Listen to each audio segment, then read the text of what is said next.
Hello guys, तो सुबह की शुरुआत होती है चाय के साथ और इसी के साथ मैं आपका स्वागत करती हूँ अपने मिनी व्लॉग में। ये अपने दादू के साथ बैठ के बनाना खा रहे थे, उसके भाई नहा रहे थे और फिर थोड़ी देर बाद ये रूम में आई, इसको नहला दिया था मैंने। उसके बाद ये अपने पापा को डराने लग रही थी और साथ साथ मुझे भी। बोली मम्मा आप मेरी आंखों से डर जाओगे, देखना। फिर अपने पापा को भी डराने लगी और फिर ये बोली कि मम्मा लो, ये बोतल ना हमेशा खाली रहती है, आप कभी नहीं भरते, तो आप इसको भर दो, आप ज़्यादा बातें मत करो। ठीक है। उसके बाद मैंने आलू की सब्ज़ी बनाई।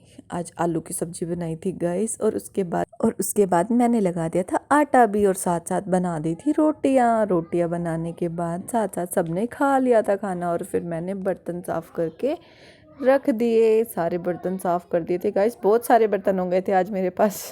फिर दिन में इसके पापा को लग गई थी भूख, किट्टू के पापा के लिए बनाया फिर बनाना शेक और फिर साथ में मैंने भी पी लिया।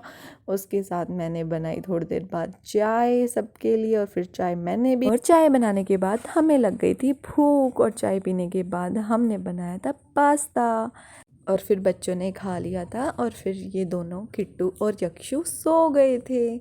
ये दोनों सो गए थे और विवान मेरे साथ खेल रहा था। और उसके बाद मैंने की दीदी के सूट की कटिंग करने के बाद मुझे ज़ोरों से आवाज़ आ रही थी बाहर से। और फिर मैं बाहर गई और मैंने देखा मौसम बहुत ज़्यादा ख़राब है, बहुत ज़ोरों से हवा चल रही थी और पेड़ों की तो हालत ही ख़राब हो रही थी, बेचारे इतने हिल डुल रहे थे।